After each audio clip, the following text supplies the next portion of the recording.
안녕하세요. 사랑을 위한 기도 시간입니다. 기도는 일이기도 하고 쉼이기도 합니다. 그렇죠? 기도는 노동이기도 해요. 내 영혼을 변화시키고 나에게 하나님 앞에서 소명을 깨닫고 내가 또 결단하고 길을 찾고 인도하심을 받고 도움을 구하고 중보기도를 하고 하나님의 사명을 위해서 이 세상을 위해서 또 바라고 이런 과정에서는 좀 일인 부분이죠. 기도가 노동인 부분이 있죠. 그렇죠? 가치 있는 일들을 해나가는 기도가 있습니다. 또 하나는 기도가 쉼인 부분이 있죠. 하나님께 나를 사랑하시고 내가 하나님을 사랑하고 하나님께 나를 아름답다 보시고 나를 즐거워하시고 또 나를 위하시는 하나님의 마음을 느끼는 것만으로 내가 쉼이 되는 부분이 있고요. 또 내가 하나님의 아름다움을 보고 또 하나님을 즐거워하고 그것 자체가 나에게 쉼이 되는 부분이 있잖아요. 사람이 언제 가장 쉬워집니까? 아름다운 곳에 있을 때 쉬워지고요. 또 누가 나를 아름답게 보고 나를 있는 그대로 수용하는 대상과 함께 있을 때 쉬워지잖아요. 그래서 내가 나를 있는 그대로 수용하고 나를 아끼는 누군가와 아름다운 곳에 있을 때 가장 사람이 많이 쉼을 얻잖아요. 그렇죠? 하나님과 그런 식의 쉼의 시간이 기도의 시간이라는 거죠. 그래서 기도는 쉼이면서 노동이고 노동이면서 쉼입니다. 이 두 가지가 다른 결을 동시에 갖고 있어요. 그러니까 어떤 면에서는 이걸 좀 끊어 가실 수 있어야 돼요. 내가 노동의 기도는 노동의 기도대로 또 하되 또 쉼의 기도는 쉼의 기도대로 하는 이 결이 다른 걸 동시에 할 수 있어야 된단 말이에요. 그런 거 있잖아요. 뭐 제가 아이와의 관계에서도 저는 마찬가지인 것 같아요. 아이와의 관계는 저에게 노동이기도 하고 쉼이기도 합니다. 그렇죠? 아이랑 얘기할 때는 아이의 학업에 대해서도 진로에 대해서도 얘의 가치관에 대해서도 또 얘한테 뭔가 필요한 부분들에서 동기부여도 해야 되고 혼낼 때도 있고 잔소리해야 될 때도 있고 뭐 알아봐야 될 때도 있고 또 그래 문제가 뭔데 좀 들어봐야 될 때도 있고 이 노동의 측면이 있죠. 근데 그냥 아이와 함께 있는 것 자체 이 아이가 나를 좋아하는 거 나도 아이를 좋아하는 거 그래서 그냥 뭐 별로 중요하지 않은 이야기들 뭐 맛집 얘기하고 음식 먹으러 가고 그냥 이런 시간들 오락한 얘기하고 이런 시간들 자체가 나에게 정말 가장 큰 쉼이 되는 부분들도 있잖아요. 그러니까 이 결을 되게 같이 가져가야죠. 그렇죠? 내가 아이에게서 아이랑 그냥 놀려고만 해서는 안 되고 아버지로서 역할도 분명히 해야 되지만 역할만 하는 존재가 돼서는 안 되고 또 아이라는 선물을 내가 누릴 수 있는 그래서 서로에게 누림이 되고 쉼이 되는 것들도 있어야 된다는 거죠. 그렇죠? 그러니까 이 균형이 되게 중요해요. 그래서 두 가지 측면을 한 대상이 갖고 있을 때 이 다른 두 결을 잘 따로따로 잘 갖고 가는 게 되게 중요하다고 생각합니다. 기도에서 우리가 노동에 쏠릴 때가 있잖아요. 이럴 때가 참 문제예요. 저도 좀 그런데 그냥 하다 보면 이런 생각을 안 하고 기도하다 보면요. 자꾸 앉으면 중보기도 하게 되고 또 내 숙제들에 대해서 이야기해서 하나님 이건 어떻게 할까요? 저건 어떻게 할까요? 그리고 또 회개하게 되잖아. 내가 이런 회개와 어떤 인도하심을 구하는 것과 또 중보기도와 이런 기도가 점점점 많아지면요. 이렇게 일만 되고 쉼의 대화가 없어지는 지점들이 오거든요. 그러면 어느 지점까지는 괜찮을 수 있는데 그러다가 제가 영적으로 이렇게 좀 다운되잖아요. 좀 지쳐버리잖아요. 그럼 기도하는 게 되게 부담스러워져요. 기도할 생각하면 좀 이제 마음이 무겁고 해야지. 근데 좀 지금 힘드니까 좀 쉬었다 하자. 근데 이게 애매한 게 기도하기에 지쳐 있는 건 영혼의 지침인데 그거는 세상에서 내가 사람들이랑 떠든다고 뭐 영화 본다고 운동한다고 그렇게 해서 쉬워지거나 새로워지는 게 아니잖아요, 내가. 그쵸? 그러니까 기도가 너무 일이 돼 버리면 내가 기도가 일이 된 상태에서는 기도하기가 부담스럽고 부담스러워지면 내가 근데 세속적으로 쉬고 세속적으로 쉬어서는 영적인 힘이 생기지 않고 영적인 힘이 생기지 않으니 아무리 쉬어도 기도할 마음은 안 생기고 이러면 점점점 멀어져 버린다는 거예요. 그쵸? 그러니까 이게 되게 재밌는 게 기도할 힘은 기도에서 얻어야 되는 게 있거든요. 그러니까 이 사랑의 기도, 이 쉼의 기도에서 힘을 얻고 그 힘으로 또 노동의 기도를 하고 또 노동의 기도 가운데 또 동기부여가 되고 하나님의 사명을 감당한 이후에 그걸로 하나님과 더 가까워지면서 또 하나님과 더 깊이 쉼을 누릴 수 있는 이런 선순환 고리로 들어가는 게 되게 중요해요. 기도의 결에서. 그래서 여러분들이 이 두 가지 기도의 균형들을 잘 생각하셨으면 좋겠다라는 조언의 말씀을 드리고요. 오늘의 기도가 여러분들에게 쉼의 기도였으면 좋겠다라는 말씀을 드려요. 그래서 오늘 여러 기도를 하시는 건 자유롭게 기도하시면 오늘 그냥 권면드리기에는 정말 많은 말들을 하기보다 하나님의 임재 가운데 내가 하나님을 사랑하며 하나님께 나를 사랑하십니다. 그런 사랑을 그냥 묵상하시면서 누리시면서 그 사랑 안에 쉼을 얻으셨으면 어떨까 생각해 봅니다. 말씀 한 구절 같이 나눌까요? 예, 열왕기상 19장 4절에서 8절 말씀입니다.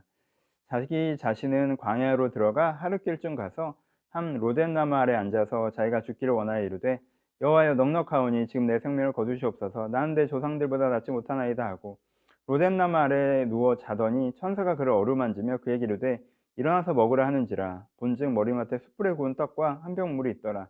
이에 먹고 마시고 다시 누웠더니 여호와의 천사가 또 다시 와서 어루만지며 이르되 일어나 먹으라. 내가 갈 길을 다 가지 못할까 하노라 한지라. 일어나 먹고 마시고 그 음식물에 힘을 의지하여 40주 40야를 가서 여호와의 산 호렙에 이르니라 라고 얘기하고 있습니다. 엘리야의 본문이죠. 엘리야가 되게 열정적인 사람이었고요. 성실하게 살았어요. 엘리야가. 그쵸?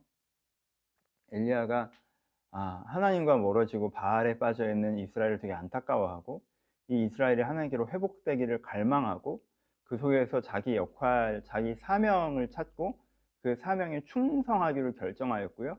그렇게 충성되게 섬겼던 사람입니다. 그래서 되게 열심히 했죠. 그래서 가뭄을 선포하라고 할 때 가뭄을 선포하고, 그래서 이스라엘이 여전히 하나님과 멀어져 있지만 먹고 살기도 어려워지고, 그럴 때 엘리야를 탓을 하고, 엘리야는 또 그런 상황이니까 또 숨어 있어야 되고, 그래서 혼자 숨어서 까마귀가 갖다 주는 걸 먹다가 또 과부의 집에 숨어 있다가 정말 답답한 시간들을 보내죠. 그렇죠?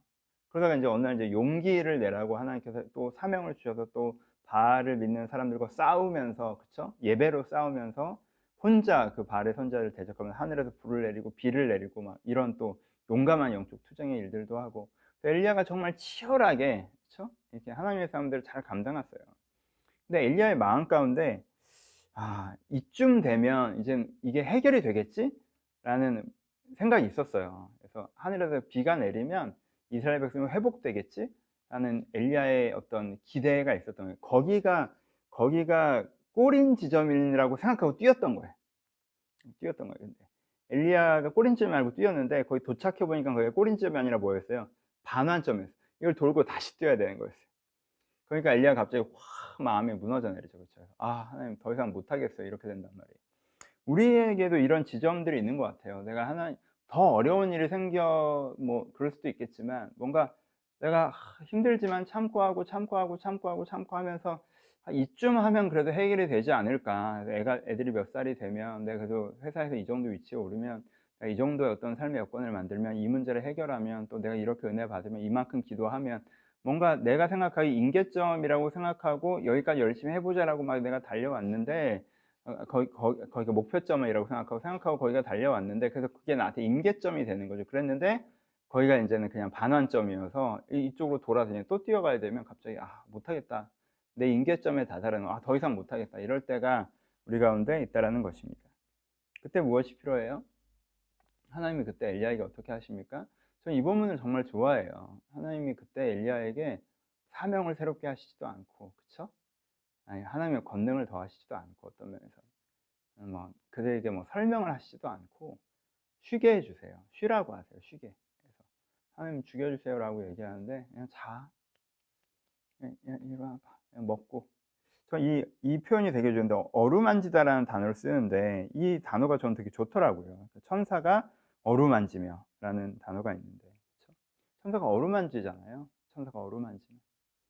이게 이제 되게 사랑스럽게 어떤 안아주심에 대한 느낌들이 있잖아요. 그래서 그냥 엘리야를 쉬게 하시죠. 그래서 먹이시고 재우시고 안아주시고 어루만지시며 엘리야를 쉬게 하시며, 그리고 엘리야가 그 시간들을 통해서 어떻게 돼요? 새 힘을 얻죠. 그렇죠? 여러분,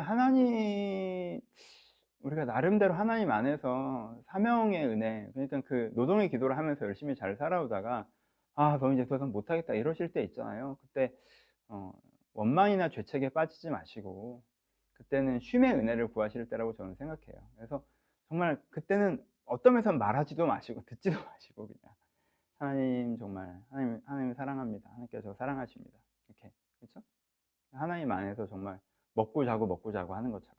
여러분 정말 열심히 살았으면 한 시즌은 며칠이라도 어디 여행 가서 조용하고 경치 좋은 데서 그냥 맛있는 거 먹고 잠만 자고, 맛있는 거 먹고 잠만 자고 이러면 우리가 좀 새 힘을 얻잖아요. 그렇죠? 우리 육체도, 우리 정서도 새 힘을 얻잖아요. 그런 것처럼 우리 영혼도 내가 너무 이쪽 기도만 하다가 좀 지치면 그냥 하나님 사랑합니다. 하나님 저 사랑하십니다. 이러면서 그냥 하나님 앞에 머무르면서 그냥 구체적인 것도 아니라 정말 그냥 그 시간이 위로되는 그 은혜가 정말 이런 은혜가 우리 가운데 필요합니다. 그래서 여러분들에게 이런 은혜가 있었으면 좋겠어요. 이런 위로가 있었으면 좋겠어요. 그래서 제가 그냥 축복하기는 자세히 여러분들의 삶의 정원들을 알지 못하고 그냥 저에게도 하는 함께 묵상을 나누는 거니까, 그래서 우리에게 이 쉼의 은혜가 있었으면 좋겠습니다.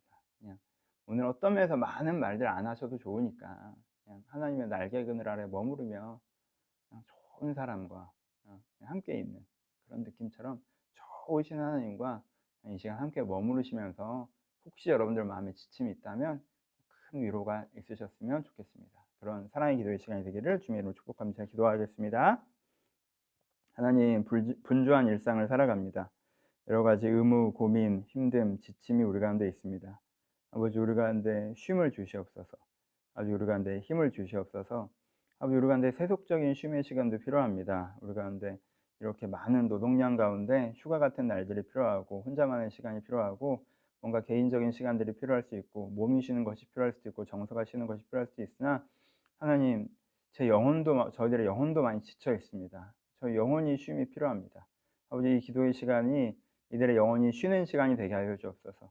이 쉼으로 영혼이 샘을 얻는 시간이 되게 하여 주옵소서. 영혼의 지침에 이 피로를 털어내는 시간이 되게 하여 주옵소서.